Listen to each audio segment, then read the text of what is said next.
When the marriage market puts a price tag on everything, the virtual world becomes the last emotional ICU. They use a video game to put gold diggers on trial, forgetting they themselves have long been shoved into a much, much larger meat grinder. What's up, everybody? Today, we're diving into the story of an indie game on Steam that's undergone a metamorphosis more surreal than its own plot. It originally burst onto the scene with a name that was pure gunpowder, Gold Digger.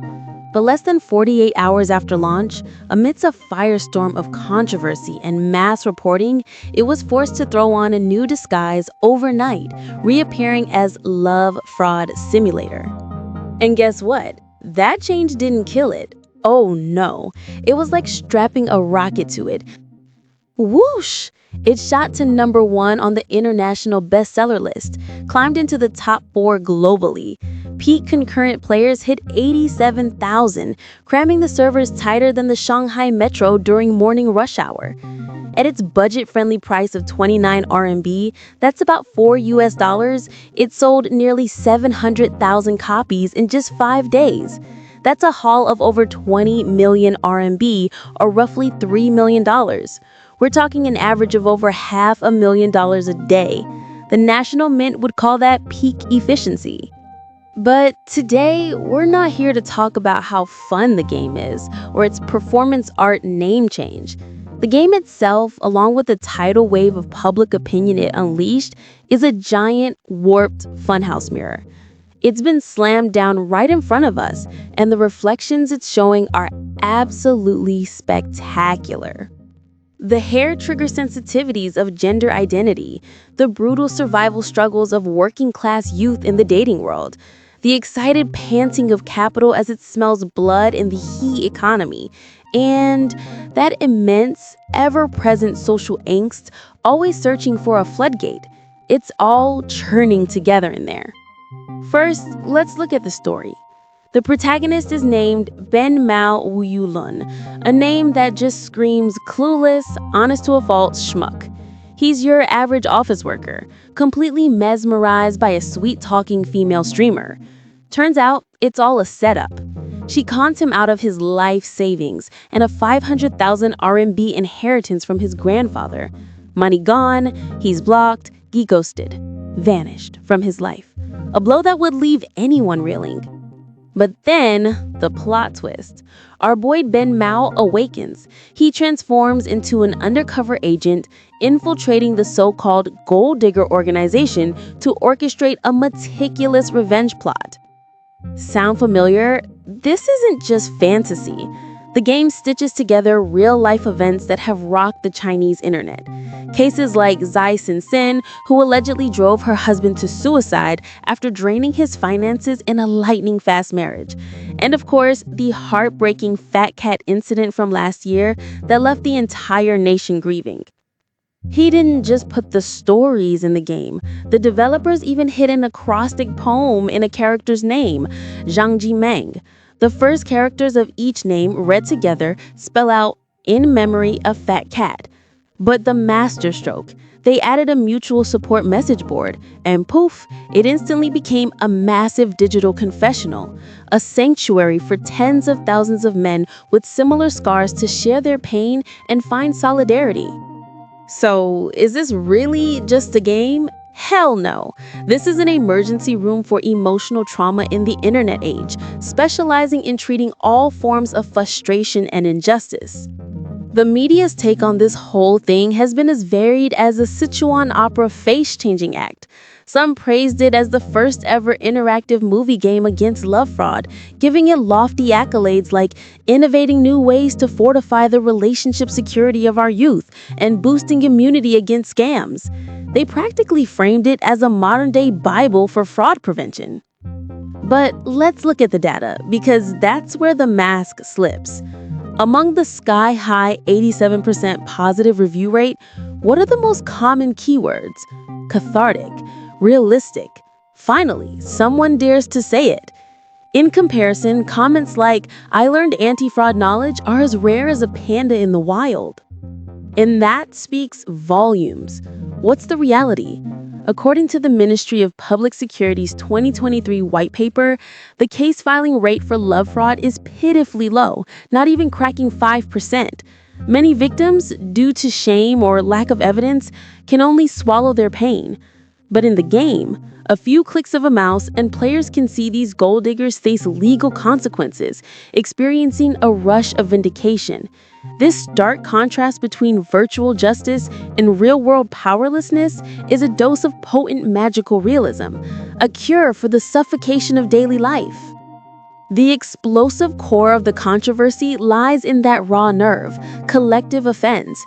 The complaints mainly came from women who angrily accused the game of stigmatizing all females, of blowing up a few extreme cases into a label for an entire group. The developers, of course, cried foul. They insisted, "We're condemning scumbags like Jason Zin. Just like when we condemn telecom scammers, it doesn't mean we're attacking everyone from Fujian province." Logically, they have a point.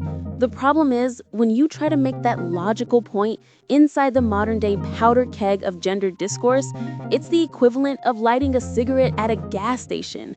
No matter your pure intentions, what erupts is years of buried resentment, repressed anger, and old grievances. Remember the earthquake caused by comedian Yang Li's joke about Pushianan?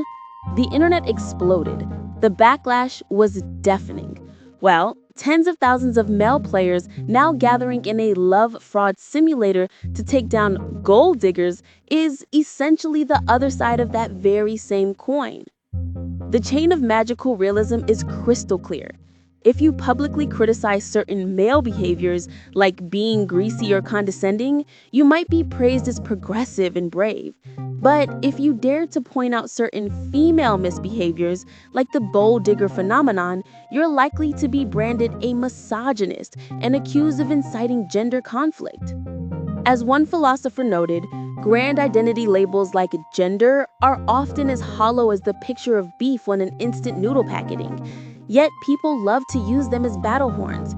Slap on a label, switch off your brain, and let the flaming begin. But what truly hits home is the class ceiling and the plight of the underclass that this game accidentally exposed. The cold hard data is right there.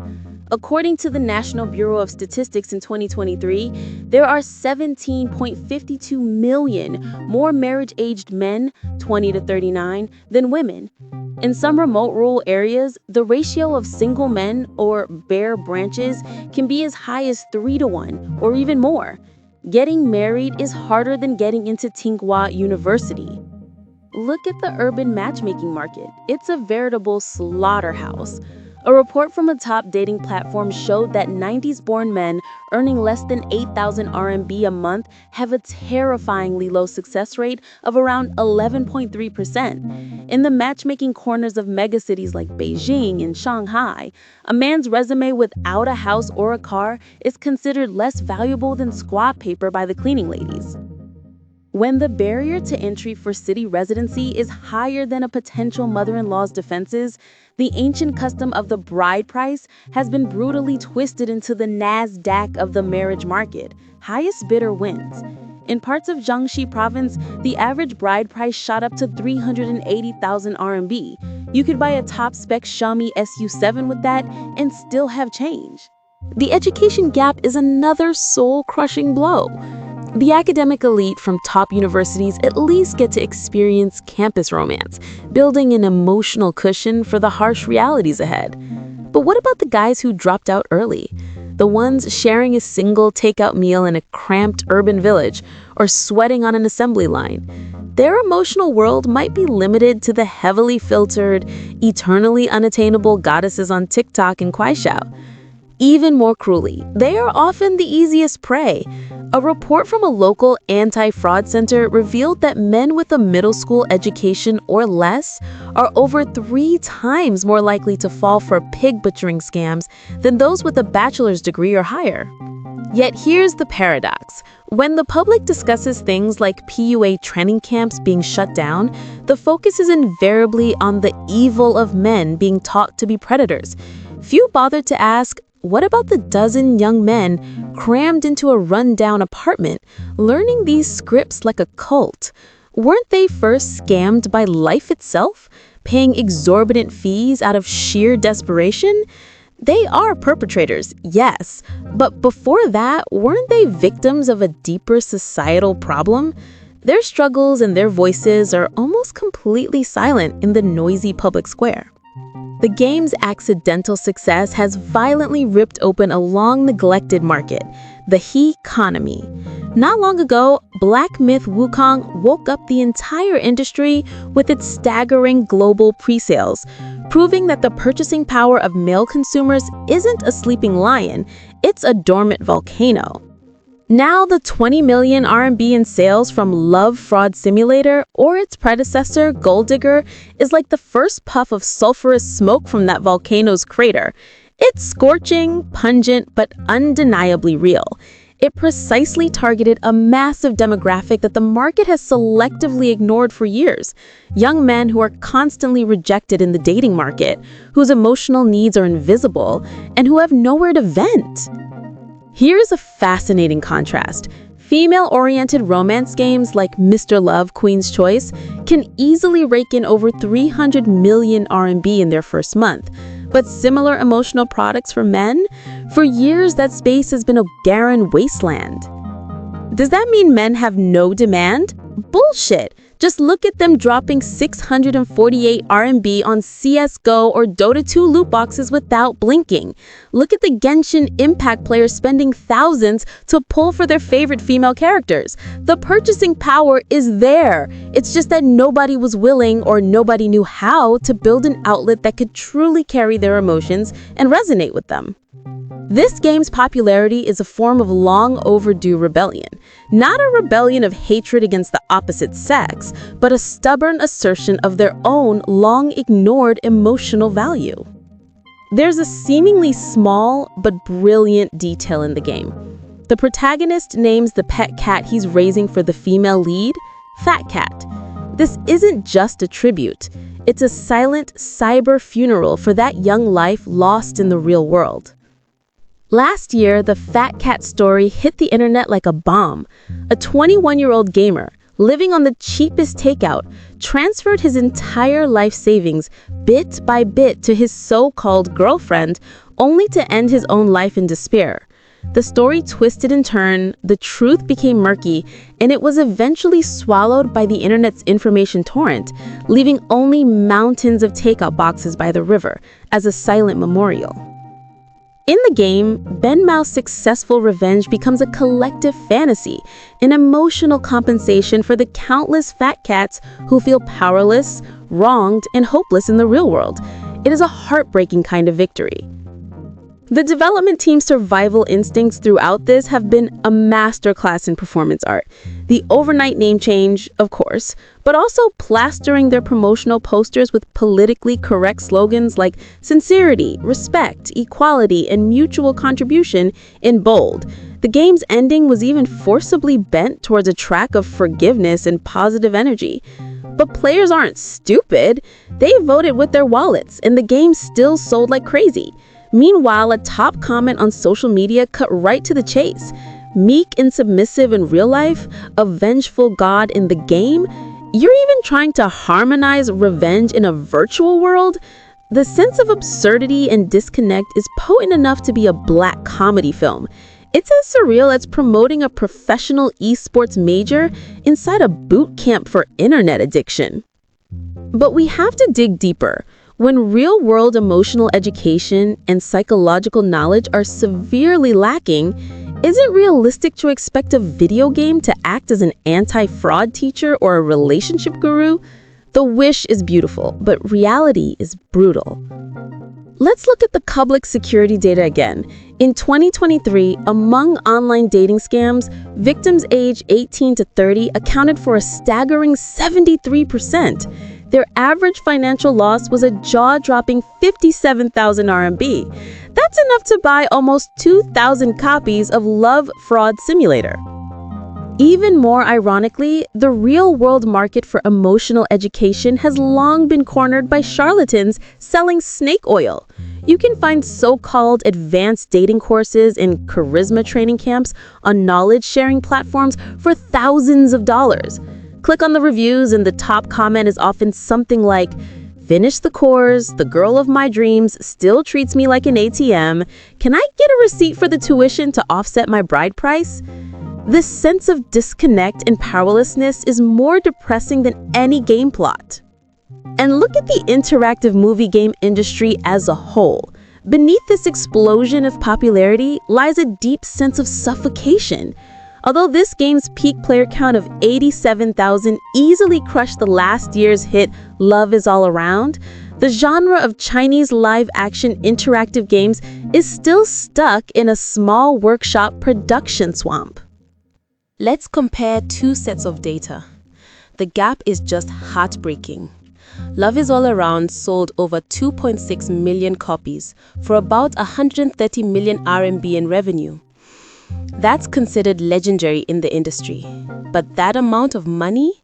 It might not even cover a single day's revenue for Black Myth Wukong. Now look at Kingdom Come Deliverance 2, a relatively niche medieval game. It sold around 2.5 million copies on Steam, similar to our domestic hit.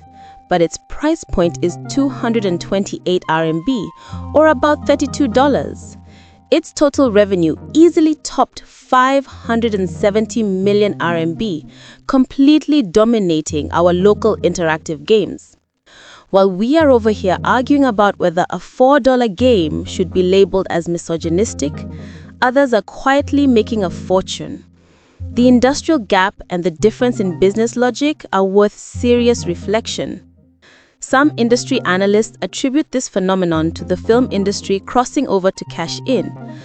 And yes, many production teams come from film, but if you actually visit the set, any romantic illusions you have will instantly shatter.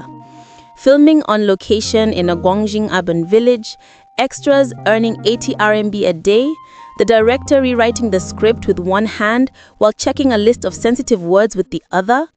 This isn't some business miracle of film capital invading the gaming world. It's more like a few scrappy grassroots teams with a bold idea tap dancing through the minefield of gender politics who got lucky and became a case of survivorship bias. Its rise was meteoric. Its fall will be just as swift. This seems to be the inescapable fate of such products. Let me share a few more numbers. In 2023, the economic losses from dating and marriage-related telecom fraud cases handled by police nationwide were conservatively estimated to exceed 12 billion RMB. What does that mean? It's roughly equivalent to the total annual skin sales revenue for the national mobile game champion, Honor of Kings. According to the Shanghai Wedding Trade Association, the average cost of a wedding there, including bride price, banquet, planning, photos, soared from about 120,000 RMB in 2015 to around 280,000 in 2023. It more than doubled in 8 years. And that's not even counting the biggest expense, the apartment. A Z Generation Insight report shows that the willingness and ability of young men to pay for their interests, for emotional resonance, and for emotional release is growing explosively. Over the past 3 years, this proportion has increased by a staggering 217%. They are spending. They just hadn't found what truly clicks with them. In 2023, the market for domestic anime-style mobile games was worth 32.8 billion RMB, and the market for domestic live-action interactive games, this specific niche, its total annual value probably didn't even reach 300 million. The gap is wider than the range of lipstick shades a straight guy can't tell apart.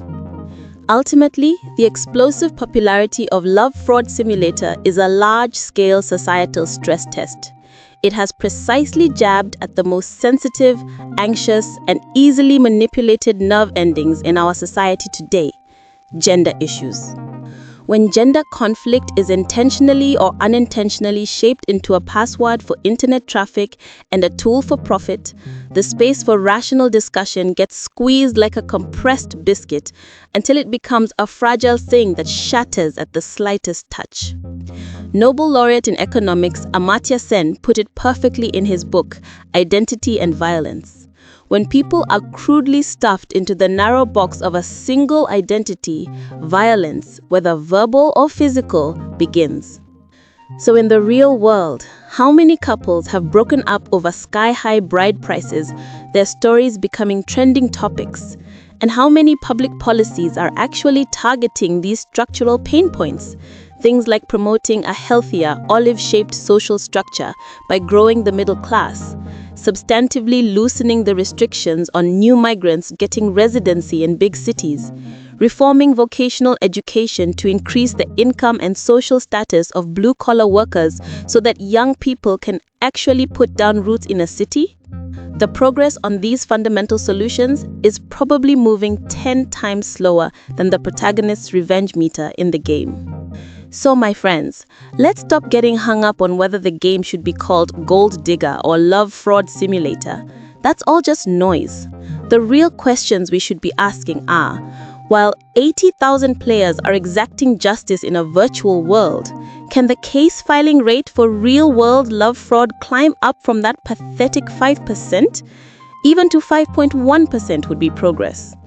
While the game uses a hidden poem to commemorate Fat Cat, are the sections on healthy relationships, identifying emotional manipulation, and mental health counseling still giant blank spaces in our school curricula? No matter how satisfying, a cyber vendetta can never heal the accumulated internal injuries and hidden pains of real life. The game's ending arranges for the protagonist to choose forgiveness, a plot direction that feels just like the endless compromises of the real world. The developer compromises with the tide of complaints. The player compromises with the platform's censorship rules. And society's collective mood ultimately has to compromise with the logic of traffic is king. And beyond the screen, on the assembly lines in Dongguan, at the courier stations in Hangzhou, in the back kitchens of Chongqing hot pot restaurants, millions of real-life Ben Maos are still eating their $2 meals, scrolling through their phones, searching for a fleeting moment of comfort or release in the virtual world, silently waiting for a real life where they can get a little bit of dignity and warmth without having to spend a fortune. While sales of Love Fraud Simulator was soaring past 700,000 copies, the average daily new installs of the official National Anti-Fraud Center app was stuck, hovering around 70,000. You see, the essence of magical realism is this. Everyone is holding a fire extinguisher, standing in a circle, watching as the volcano named social anxiety erupts and boils all on its own, its glow staining half the sky red. An ancient poet might have sighed at this, observing, "A game of shadows, a fleeting tide of fame. One night on top, a hero's name. Sharp words brought storms, a sudden, fierce debate, a hasty retreat to escape a bitter fate. Tales of shed tears are hidden in the code, a broken heart's lament, a heavy load. He learned the hunter's game of sly deceit as fortunes vanished, tasting sour defeat. Who heard their voices when they cried in pain? Only when truth breaks free can trust be gained." And that's all for this episode. Thank you for watching. We'll see you in the next one.